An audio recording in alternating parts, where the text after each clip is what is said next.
So let's go on our analysis on how does a commandment work. What is the force of the commandment? And in this perspective, we can just begin going back to the problem of the performative, of the speech act. We already spoke about this problem. Let's try now to see how the performative really works. And this can help us in our problem, how does a commandment work?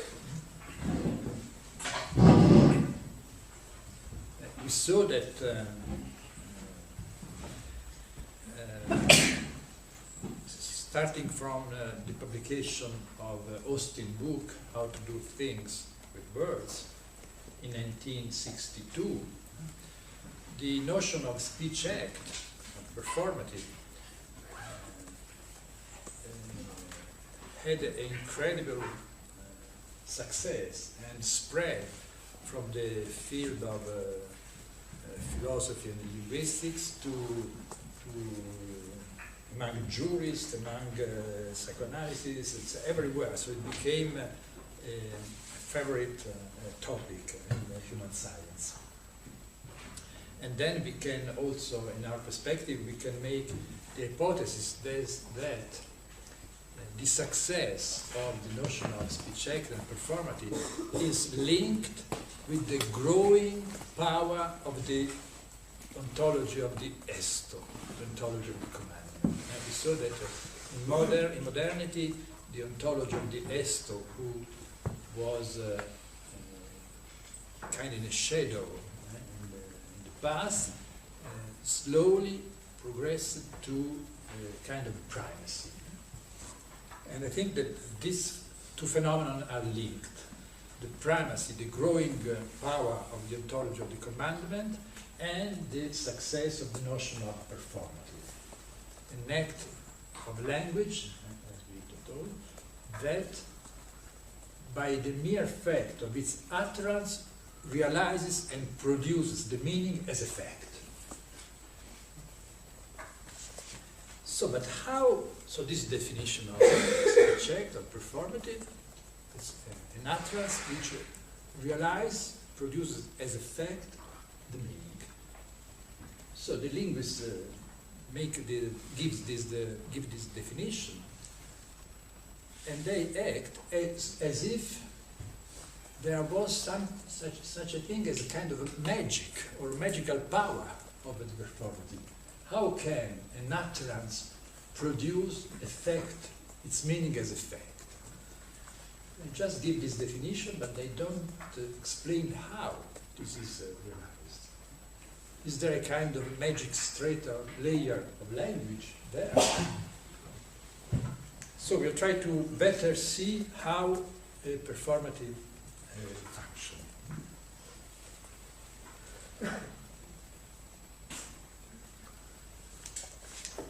What gives to this utterance the power of producing its meaning as a fact? Linguists speaks often explain this fact, saying that the speech act, the performative, is auto-referential. The performative refers to itself. When I say I swear, I refer to the oath, to the fact of the oath, which is produced by the utterance itself. So it is a kind of circle in which the speech act refers, it's auto-referential, refers to what it produces. It is produced by itself. But let's see better. Let's go on with this analysis more deeply than linguists do. We saw yesterday that the normal form of the speech act, let's take the example, the more clear example of the oath. I swear needs what's called a dictum, a proposition which completes the oath. For instance, I swear that yesterday I was in Venice.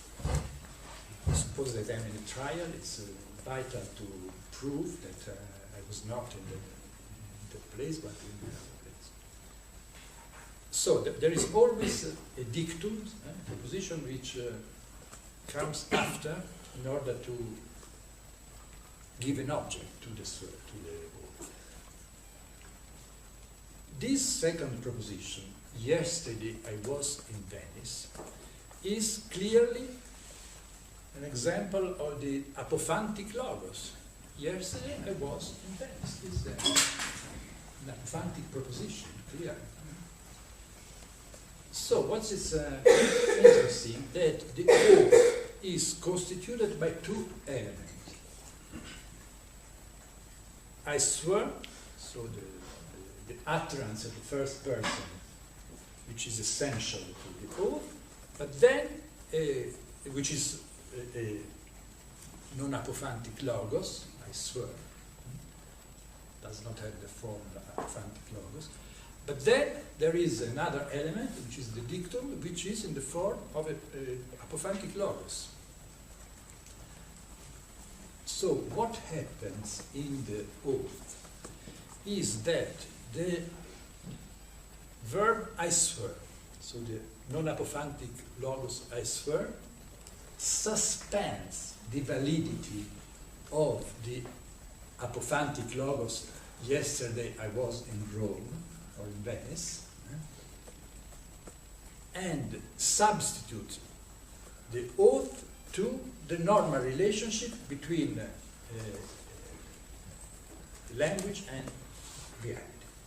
So yesterday I was in Rome is apophantic logos, so there is a relationship between my words and the fact I was in Rome. Now, when I say I swear, why the oath has its force? Because I swear suspends the usual non-apophantic usage of language and replaces it with a non-apophantic logos. So now what is in question is not the mere proposition yesterday I was in Venice. If I swear, everything changed. So that you have no more to simply pay attention to the correspondence between verb and facts. The oath takes the place of the apophantic logos. Is that clear? So you have two elements. The second one is suspended and replaced by the oath. Otherwise, there would be no difference. What is the difference? Yesterday was in Venice, or I swear that yesterday was in Venice.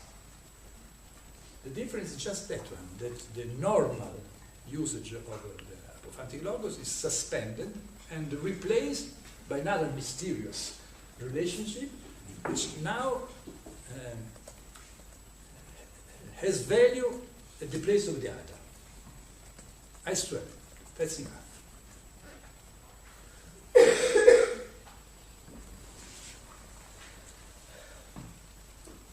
That's why it's important also to distinguish perjury from a lie.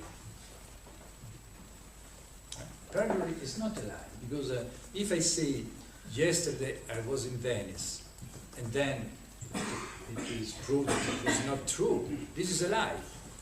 But if I say, I swear that yesterday I was in Venice, and then this is a perjury, not simple lie.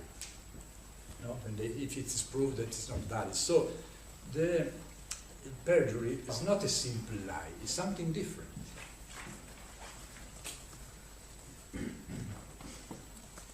Why? Because truth and falseness can concern only the second element, the dictum. Yesterday was in Venice, but perjury as a note cannot be. So it's not correct when they say this oath is false or true. No, the false is neither the oath is neither false nor true. It's a perjury, which is another thing. What is true and false is the dictum. which follows. That's a very important. And the Greek philosophers who spoke about oath had this very clear. They distinguished clear between lie and perjury. And also when the great Jewish theologian writing in Greek, Philo, says that God speaks in oaths. This is why he cannot lie. Because if I only speak in oath, I cannot lie. Is that clear? Is the difference between perjury and oath? And also the mechanism of oath. There is an apophantic logos, but its validity is suspended and replaced by that strange thing that is I swear. Yes? Can I give another example of a suspension, and I want to know if this fits what you're saying. There was a famous incident where Sigmund Freud was leaving Vienna. Pardon, speak louder. Sigmund Freud was leaving Vienna. He was ransomed by Napoleon Bonaparte to leave Vienna, 1938. And a low-level Nazi agent asked him to sign a piece of paper so that the Nazis could do propaganda. Look, we treated Sigmund Freud well. He said, I will sign. May I add something? The guy said, no, you should just write. I said, no, you like what I add. He said, Sigmund Freud, P.S. I can heartily recommend the Gestapo to anyone. I can with heart recommend the Gestapo to anyone. So he totally suspended the foregoing affirmation that he was well treated by the Nazis. Would that be an example of the suspension of the oath? It's not a really suspension, it's a kind of device in order to tell something that it couldn't tell in another way. You cannot say that it really suspended the oath. But it destroyed the value. While in the oath, you replace the fact that it was a simple constitutive proposition against that it was in Venice by another thing who has the force to replace the other. So you don't have now to pay attention to the usual relationship between fact and because I swear it. Can I ask a question? Maybe I'm trying to understand where time is important. So when you say the oath about an event past, as a suspending but at the same time trying to validate with particular information that event, is that not different from is it not different from thou shalt not kill or walk now? Yeah, so traditionally the traditions both distinguish between assertive oath and promising. So promising oath when it's concerned the future. I swear that I will do this. And the assertive is I swear that I was in Rome, that the man respected, etc. But then, someone also observed, I think he was right, I think it was Hobbes who observed this, that apparently it's a good distinction, but as far as the special force of the oath is concerned, in a way it's always promising. There is always the real. It's always something which, in the future or in the past, transforms the dictum in a sphere. It's always a special part, so it's probably kind of a promise, as a promise for the past. So it's never an assertion, because the risk is to mistake the oath for an assertion. Well, it's no more an assertion. Yesterday was in Venice is an assertion, but I swear that yes, it was wrong, it's something different. As if I said, I promised that yesterday I was in Rome. It's a promise to the past. So it's, yes? I have a question which relates to the economy of commandment. Because I was thinking about the terms we used yesterday to describe oath and commandment. and we use taking and giving. So it means that there is certain, it signifies that there is certain economy going on there, which brought me to the conclusion that it seems that we trade with life, or maybe that is something that is missing in this sentence, because we swear and then we miss this part, because we all know that we are trading with, or exchanging something, and this has to do with the idea that the life is given to us. It's not something that, and it can be taken. It's not something that exists, but it has, but there is always some kind of economy.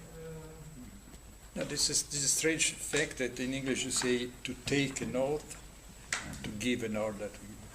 But this, the fact of using this term take, comes from the fact that originally the oath, the person who was taking an oath, took something in the hand.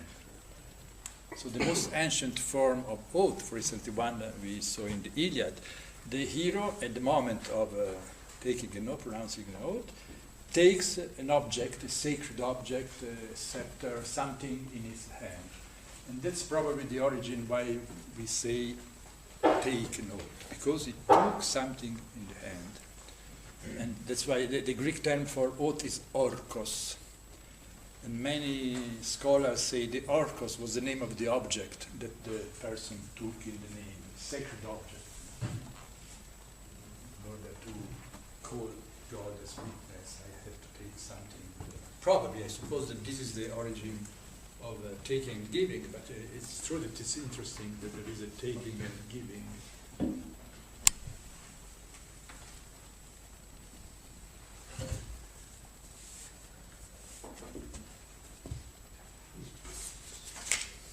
Is that clear? No? This attempt to explain the functioning of the performative as implying those two elements, in which the first one takes the place of the normal apophantic logos and replaces its value.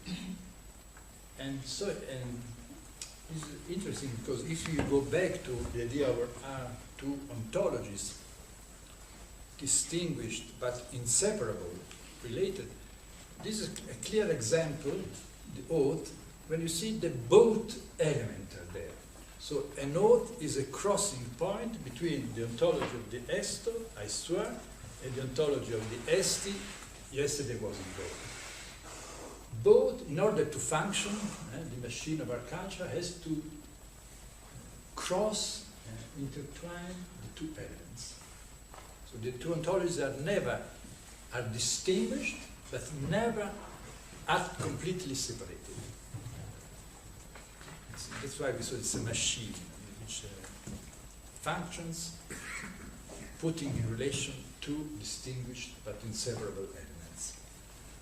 And so it's always like that. Any time that we have to face a double machine, which is very often the case in our culture, the mechanism is always like that. They are distinguished but inseparable. That's why a good strategy is try to separate them, for instance. Because the machine can only function if they are distinguished but not completely separated.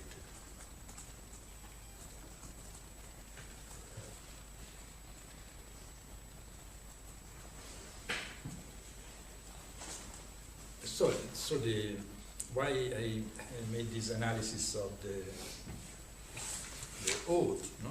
Just to show that the way an oath function is that something will suspend the usual functioning of language and replace it by this new mechanism, new but probably more old than the other.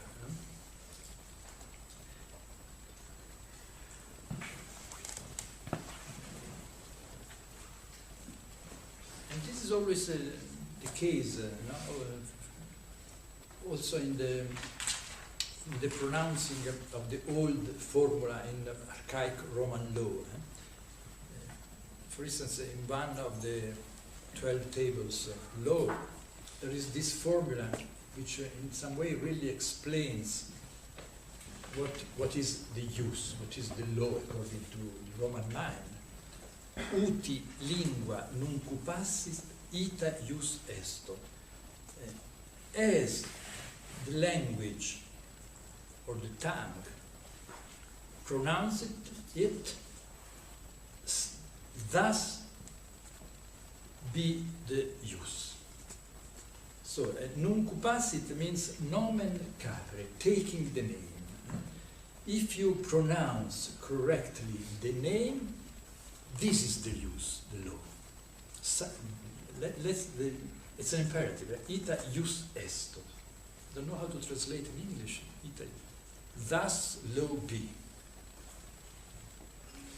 So you see that the force, the use is just the force of the utterance. If you utter the name, thus use law be. It's a kind of a force of the utterance, force of the language.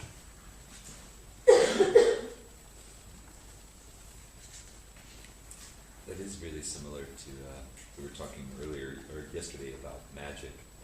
And in magic, they always say, mote it be. It seems like a similar thrust to this 12 tables.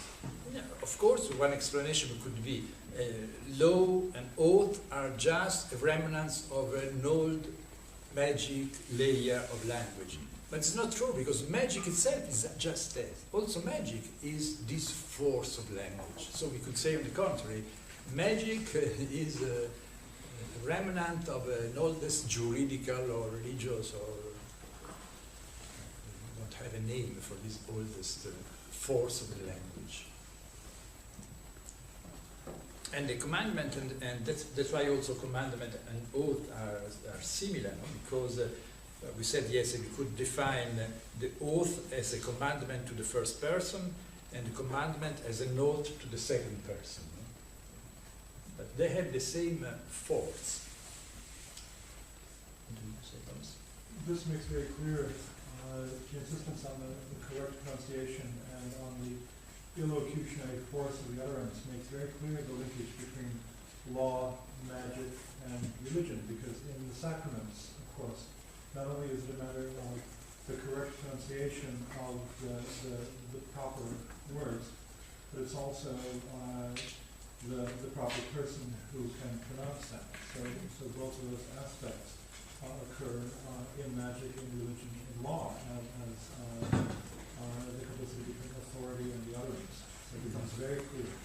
We will touch the problem of sacraments because it's a clear example of that. Yeah.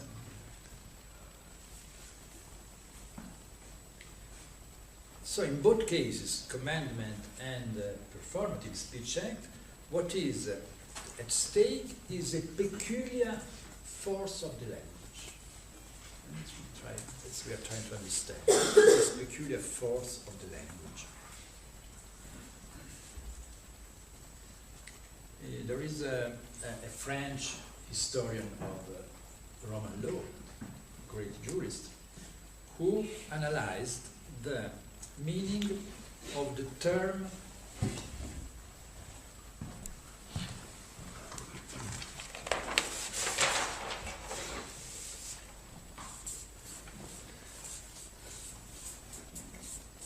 the Roman trial. The vindex is the person who claims it's right on something. So revenge is affirming is right on something. And he analyzed this term, which is etymologically quite clear in Latin. As the iudex is the one who dicit, tells the use, the vindex is the one who tells the force. This in Latin is the force. This. So the index, so the one who claims it's right to think, is a man who is telling the force. And then he asked the question, but which kind of force? Here is in question here.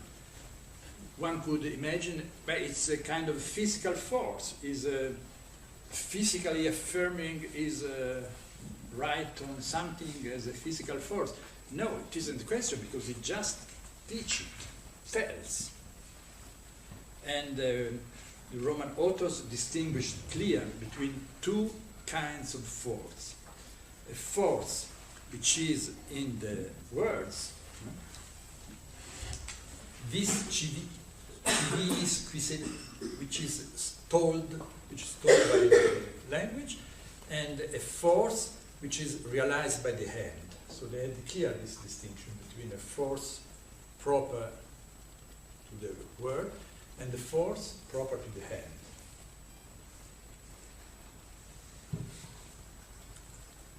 Of course, these two forces are related, but again they are clearly distinguished. So the index tells the force of language, or of the right, of the correct formula.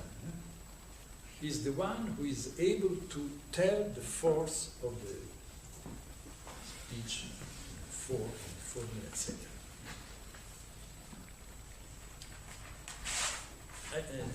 So you see, there clearly appear in the domain of law the idea that language has a proper and peculiar force, this. And the trial, because this is the index appears in the trial is a place where this force of the language is enacted. So that the person who will win is the one which during the trial will prove that the force of its word is more strong than the other. More true, more strong, etc. So it's interesting is the idea that law is based on the idea not on the force of the hand, violence, but on the force of speech.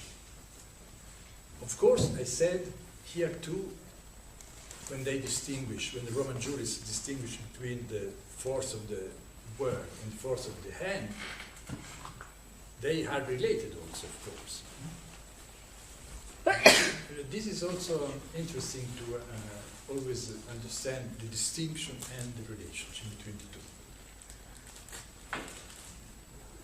two. Kelsen, the jurist I mentioned yesterday, Austrian jurist I mentioned yesterday, in his theory of law, says that the force in the juridical system, it's not an implement to realize, an instrument to realize the law, but it is the content of the law. So not an instrument to realize law, but the proper content of the law. Law, according to Kelsen, regulates the usage of the force, and the juridical system is a system which governs and regulates the usage of the force in the same way as the grammar is a system of norms which rule the usage of the language. We saw yesterday that, mentioned yesterday, that in this perspective, according to Kelsen, the law does not apply to the citizen, but to the judge, the policeman, etc., all the system of the person involved in the organization of the law.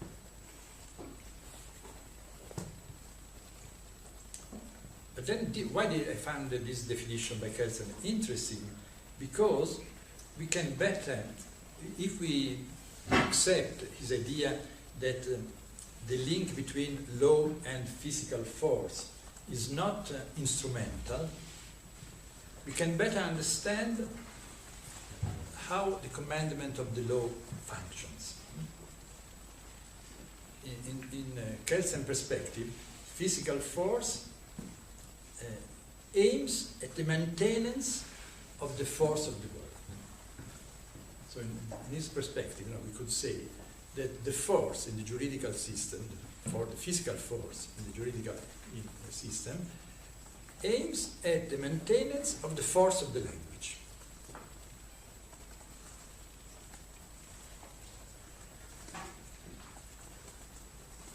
So also when we usually say that the force aims at the maintenance of the order. Order means commandment. So we could say that the force aims at the maintenance of the commandment, of the force of language.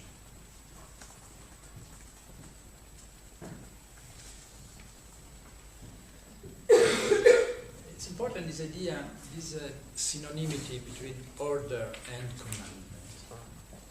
It's important to understand that when we speak of order has two meanings, as you know, commandment and the correct relationship between the plurality of elements. So we think that they are distinguished, but if you think better, you see they're just the same. And there is a passage in Aristotle Metaphysics which clearly shows that order as a relationship between a plurality of elements and order as a commandment are strictly related.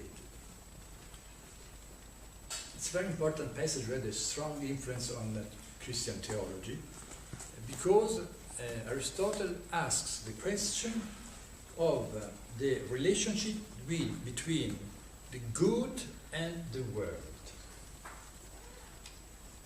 He asks, does the world have good as something separated from it, or like an order, an internal order? And the Greek term for order is taxis, which in Greek means both order and order as a commandment. Then he goes on, and immediately, and he says, or we should say more properly, that the world has the good in both ways at the same time, as it happens in an army. In an army, the good consists in the order, but also and above all in the commander, the strategos commander. Because the commander does not exist for the sake of the order, but the order exists for the sake of the commander. So you see that taxis in the meaning of order, correct relationship, and taxis in the meaning of commandment perfectly coincide. And the order is just the relationship of a plurality to a principle which commands it, rules it. What we call an order is just this relationship between a plurality and a principle which is a commander, like a commander. So we see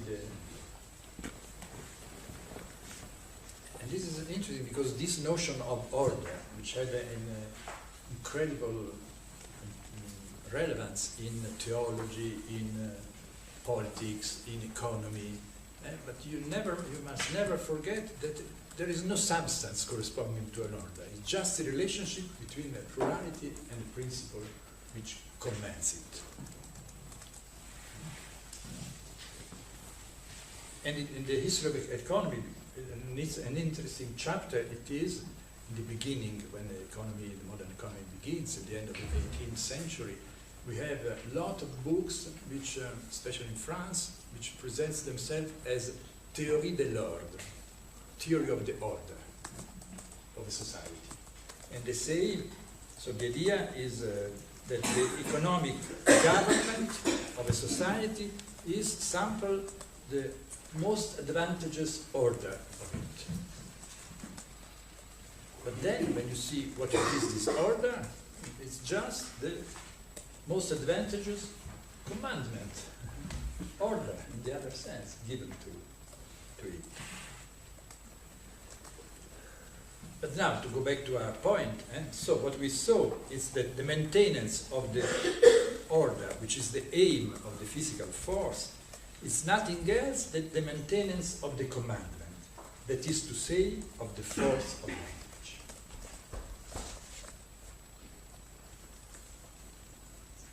That's very interesting, because this shows that shows better the relationship between commandment and power. The arcane of power is not, as we often think, simply the violence, the physical force. The arcane of power is the commandment, the force of the language. But then we must immediately add that the commandment is also the only, it is contained, it has its only content, the force which maintains it. There is a kind of very interesting vicious circle here. The commandment, the force of language, rules the physical force which maintains the commandment. So there is an interesting really circle. Force of the language. So the system of power is constituted by two elements. First, the force of language, the utterance of the commandment, and second, the force of the hand, the physical force, the violence, which will maintain the first one. It is important to see that that violence force aims to the maintenance of another force, which is the force of language, and not directly of the power of a man. The system is that the force of the violence, the physical force, aims to the maintenance of another force, which is the force of the language. So the real arcane of the power is the commandment as such,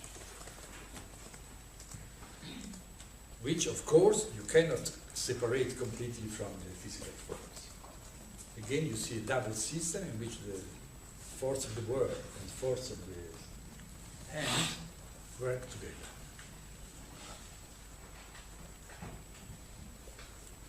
Is that clear? That point clear? Any comment on that? Not a question so much of the point, but I'm wondering about the reference from the metaphysics. So this is a very important point of the book Lambda, which is the more theological and metaphysical book of the metaphysics. And the number is on the page is 1075 A 1213. Now, this idea that the order, the double meaning of order, is equivalent to a real identity of commandment and order. It's an important point also. And because in the history of the philosophy, theology, law, etc., we have often concepts which are not really concepts, in the sense that they seem to correspond to a reality, but they don't. So order seems to correspond to something real, as if the order really existed. But then, if you better analyze, they are not concepts, but they are what I would call signature of something, of a concept, which just serve to orient or direct a concept in a certain direction, describe it in a certain context, so etc. So they are false concepts, so to say, but they are precisely for that they have they exert a strong influence. They serve to a precise goal. I had a question on that point regarding the role of amnesia, or the Role of amnesia, of forgetting of the connection between the order and the reality, and the role which this force, the force of language and the force of the commandment, may rely to some extent on the force of the kind of the induction or the inducing of one's forgetting of the artifice of language, and whether or not the domains that we are indicating when we speak of language always involves a forgetting of language as the realm of metonymy and metaphor first and foremost. I don't know if you have any. I don't know if and you're corrected, but perhaps also in the relationship between the two ontologies, the two kind of languages, we can say that perhaps the usually what happens that the fact that the apophantic logos, the primacy of the apophantic logos, we are so accustomed to speak. Charles arrived yesterday. I give you this, etc. We are so accustomed to this that we forget that we will see that in every utterance also the other one is contained. When we use the apophantic logos, we think that we are just communicating an information. We forget that we will go back to this. That no, it's not like this. In every apophantic, non-apophantic logos, there is also the other instance present in some way. So we can say we forget. This is the most, also the principle of this very beautiful definition of philosophy by this very interesting guy, Alexandre Kojève. It's a definition that Lacan took from him. We could say philosophy, he says, is a discourse which, speaking of something, so to say, does not forget that he's speaking. So speaking of something speaks also of the fact that he's speaking of something. Mm-hmm. And Lacan used to say, what is said gets forgotten in what is said. Now the fact that we are saying gets forgotten in what we say of something. So this is true that when we speak, necessarily we forget a lot of things we are doing while we speak. And first of all, we forget all the pragmatical, non-apophantic context. We will see this again.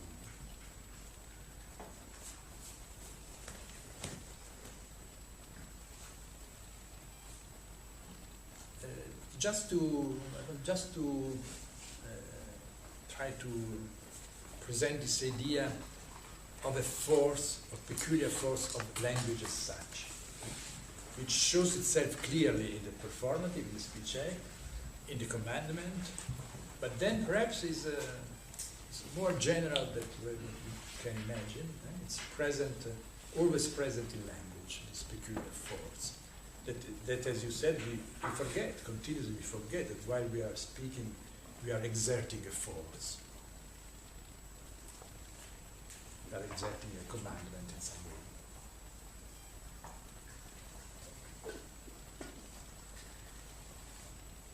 Any other question?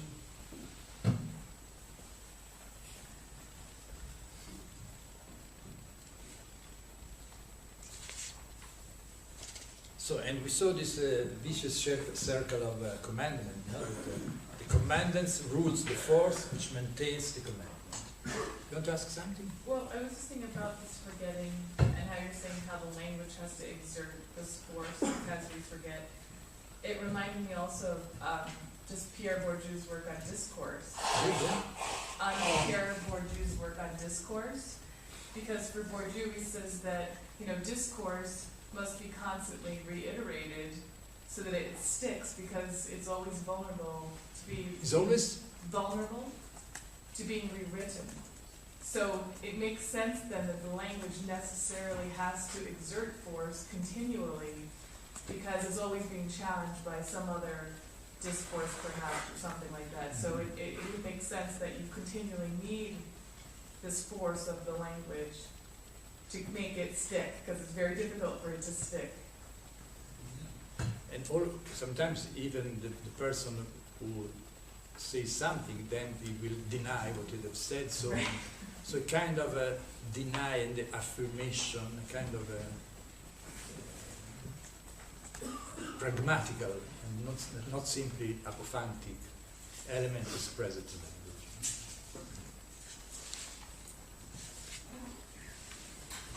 So let's go on our analysis of the force of the language.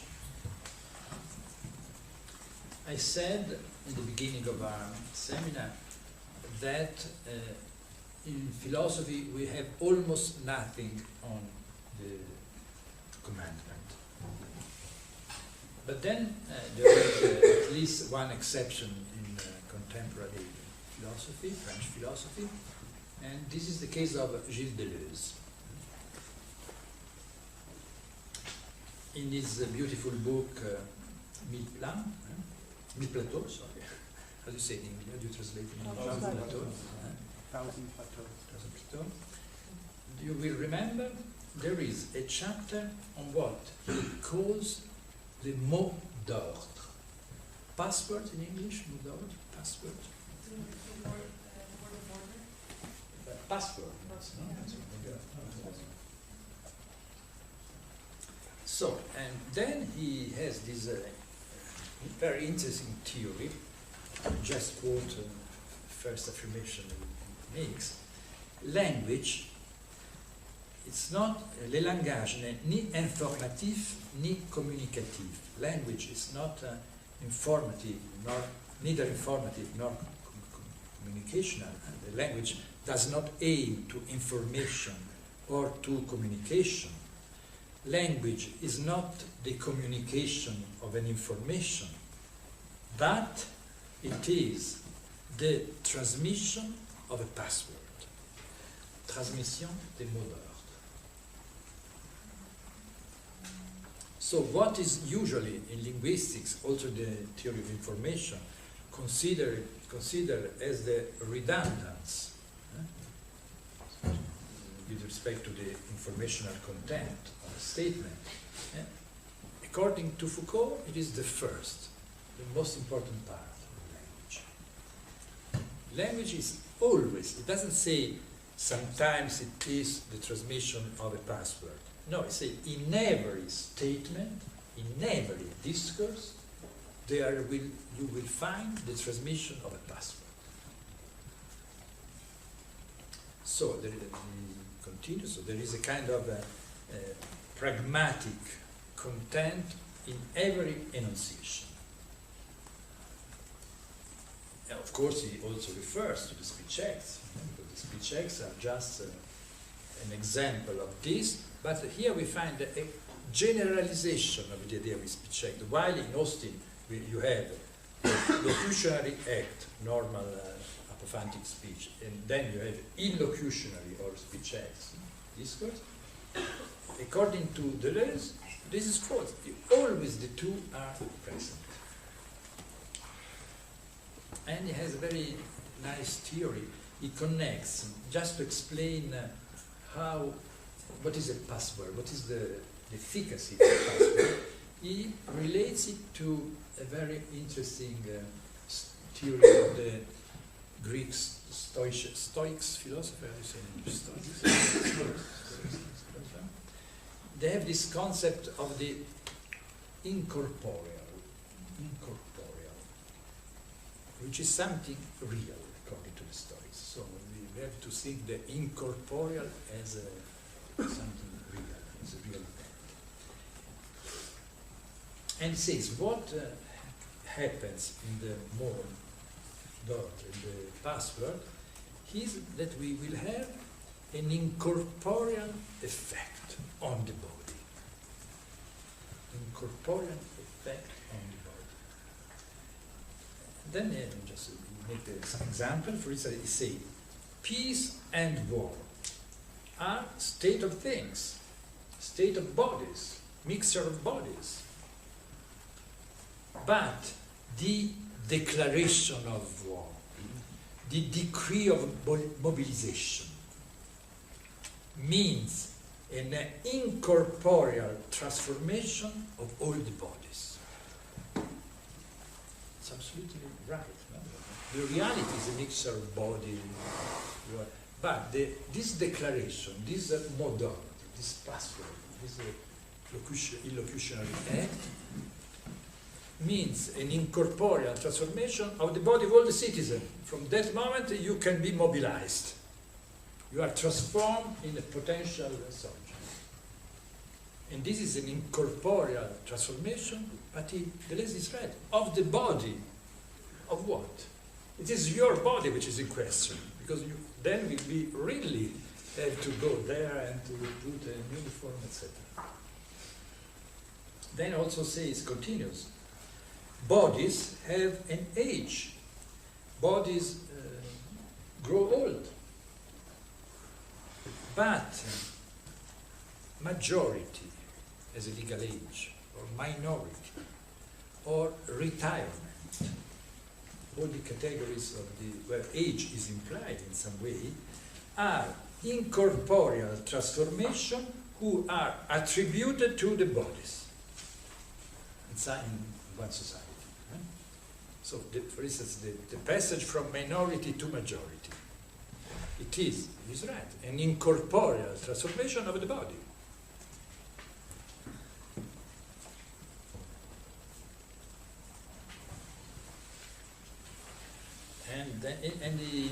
What we say, this incorporeal transformation, which is the effect of an enunciation, because this happens, it corresponds to an enunciation. War is declared, from this moment you are a major, etc., etc. And so the incorporeal transformation is always instantaneous, is linked to an instantaneity, has an immediate character. There is a simultaneity between the enunciation which expresses it and the incorporeal effect which is produced. C'est pourquoi les mots d'ordre sont toujours datés. That's why the passwords are always dated. There is a time index. And they have value as soon as they are pronounced and dated. That makes another example, because this is clear, these are juridical, generally speaking, it's the juridical sphere, the declaration of war, majority. But then makes other example. Love, est un mélange de corps. Love is a mixture of bodies. But the love declaration, I love you, expresses an incorporeal attribute of the body, both of the lover and the loved one. So the declaration of love is a password, contains a password which means an incorporeal transformation of both bodies. Another example, to eat bread and drink wine. It's a mixture of bodies. But to communicate with Christ in the Eucharisty, eating bread and wine, is also a mixture between two incorporeal bodies. But nevertheless, they are real. So the sacrament is an instance of this peculiar force of the language. But also another example, how do you say in English? The tour de vent, when a pirate takes an aircraft. Hijack. So in a hijack, the threat that the pirate who has a gun in the hand is an action, is a fact. But the transformation of the voyagers in hostage is an incorporeal, instantaneous transformation which follows that act. So now you are an hostage. From that moment, you are no more a voyager, you are an hostage.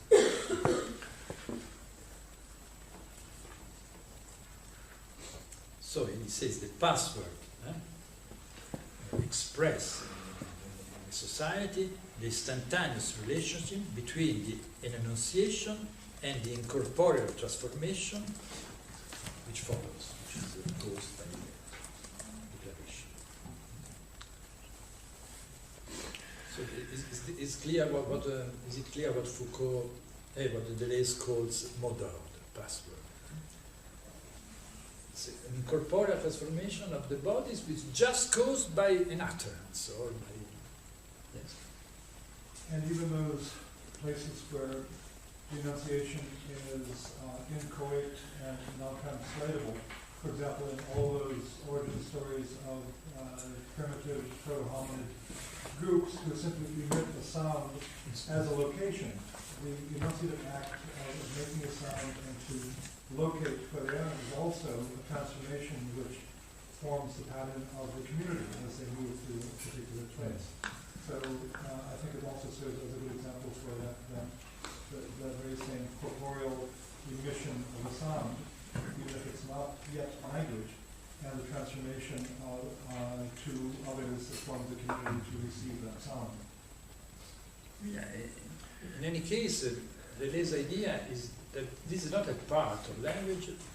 Every discourse, every act of every utterance, even in the case which is not really yet speech, a pragmatic and such a password is transmitted. Would you please repeat how you understand what happens during the hijacking? Yeah, that's so the act of the pirate, which with the gun said, now this is an hijacking.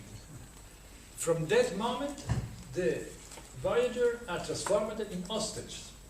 And this is he's right, this is an incorporeal transformation of their body, because from that moment their body is threatened, but they are first, the act of the utterance of the pirate has the effect of transforming them in hostages. But the pirate is not saying, now you are hostages. It's not an apophantic logos.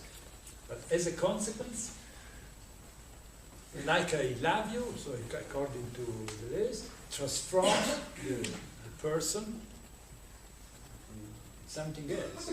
Is Love.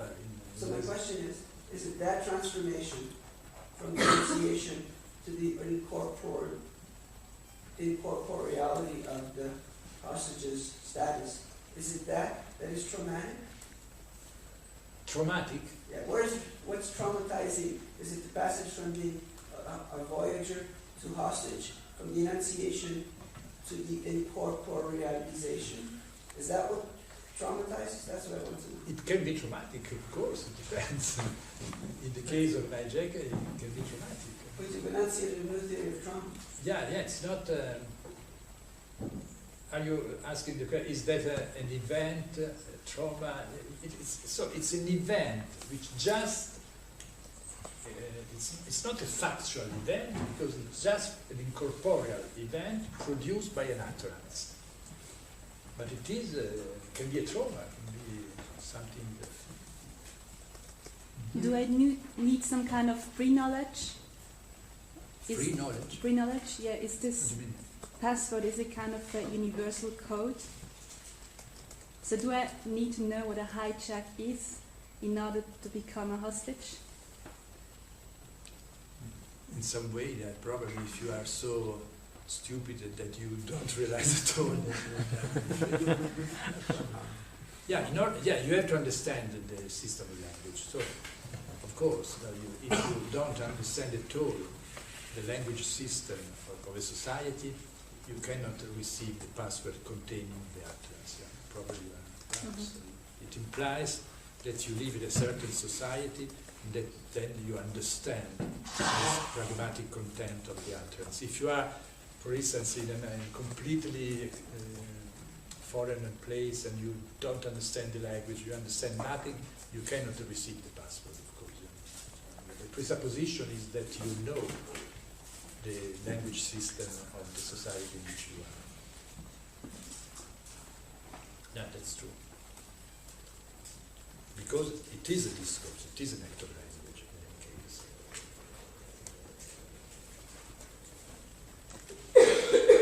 So, why I found this theory interesting is because, of course, it refers to also speech acts, performative, etc. But it shows with a great precision what we call the force of the language. In that case, the force of the language, according to Foucault, is an incorporeal transformation of the body.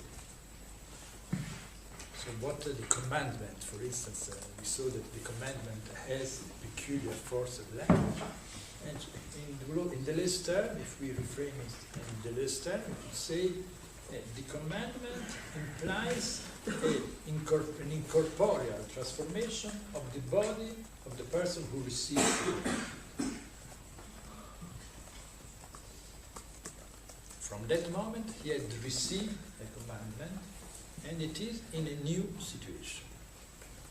So there is an incorporeal transformation in his body. He can, for instance, decide to obey, to disobey, etc. But it is in the situation of having to go this incorporeal transformation. And this is a very important thing, especially we saw in what we saw in the law, for instance. I told you that the most ancient laws in Rome have always this form. If you have done this famous formula on which I worked a lot, sacer est. You will be transformed in an homo sacer, which can be killed by anyone without committing a crime, but you cannot be sacrificed, etc. What is this sacredness? It is an incorporeal transformation who strongly affects the body. From that moment, that person can be is sacred, meaning that can be killed by anyone. But when the formula is pronounced, sacer est, you will be sacred, just means an incorporeal transformation, but of your body, very really. Because from that moment, you know that anyone can kill. So it's, and this always, for instance, if in Rome, in archaic law of Rome, you killed a pater, meaning a free man, parricidas est, you will be parricide, meaning that you will have some. And this is an incorporeal transformation of your body. And I think we could say that Kafka novels, The Trial, is a book which is entirely devoted to the incorporeal transformation of Joseph K. from the moment on which he is accused. Remember, the novel begins with the fact that someone has accused and even calumniated. So anyway, all the book is, if you pay attention to it, about the incorporeal transformation of the protagonist from the moment in which he is accused. But the trial never takes place. It's not necessary that the trial really takes place. The important transformation is you are accused. From now on, you are an accused person. This is the way law includes yourself in the system of law. From that moment on, you are an accused person. So I wrote the book, if you pay attention, just on that. And you remember there is a beautiful, very beautiful passage in which this incorporeal transformation becomes a corporeal transformation in a dialogue between one of the girls and Joseph K. The girl speaks a lot. There are two beautiful pages on the fact that the accused person becomes beautiful, becomes more beautiful. There is a peculiar beauty of the accused person. It describes the beauty of the accused person, etc. So just to explain to the fact that this incorporeal transformation of the accused person is even a physical transformation.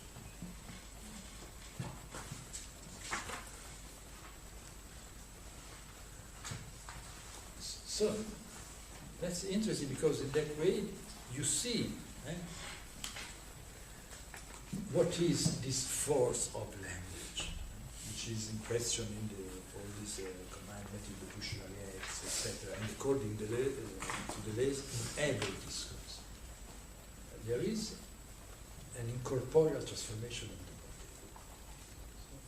the body. Every act of language implies, presupposes an incorporeal transformation.